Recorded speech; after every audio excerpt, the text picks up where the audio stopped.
lors d'un congrès international de chirurgie esthétique, Laurence Stolazza va s'intéresser ce matin au laser de dernière génération. Alors, ça permet des liftings, ça vous connaissez, non invasifs, ça c'est bien. Et puis alors pour ceux d'entre nous qui ont des paupières, qui ont un petit coup de mou, un bon système pour les remonter sans opération. Pas mal ça aussi. Bon, d'abord le laser. Sans bistouri.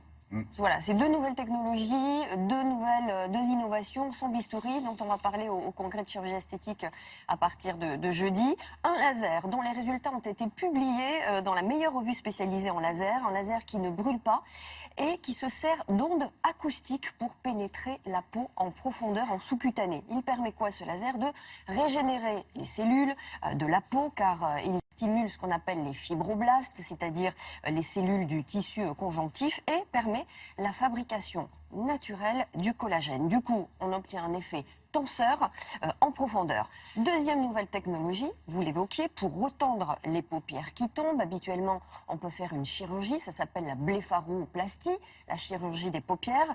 Et bien là, une blépharoplastie sans bistouri ni laser, tout se passe par ionisation. Ionisation grâce à un arc voltaïque. C'est de la technologie de haut vol. Ça se pratique ou en centre laser ou en milieu hospitalier. Direction l'hôpital Henri Mondor à Créteil, où nous avons vu à l'œuvre le chef du service de chirurgie plastique et maxillo-faciale. Reportage.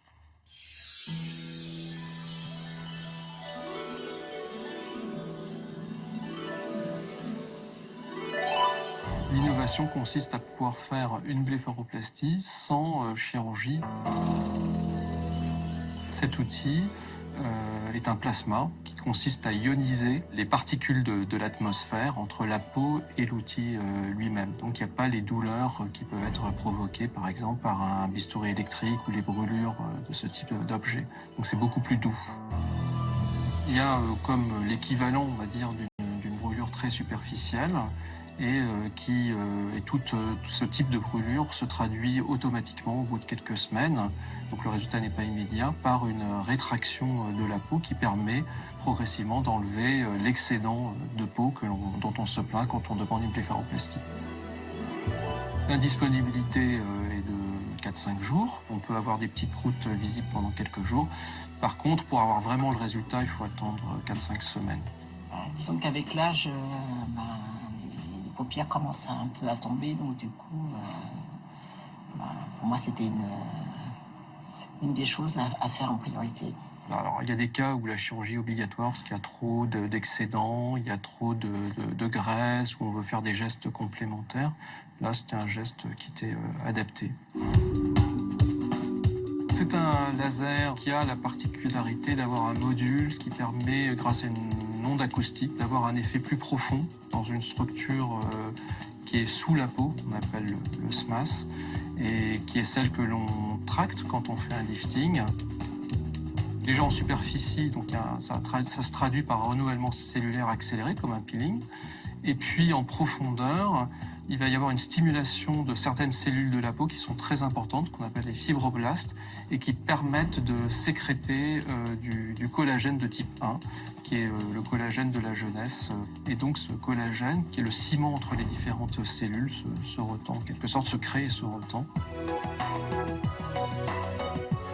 L'indisponibilité est de 4-5 jours. Et les effets ne sont pas du tout immédiats, ils sont progressifs sur 6 mois.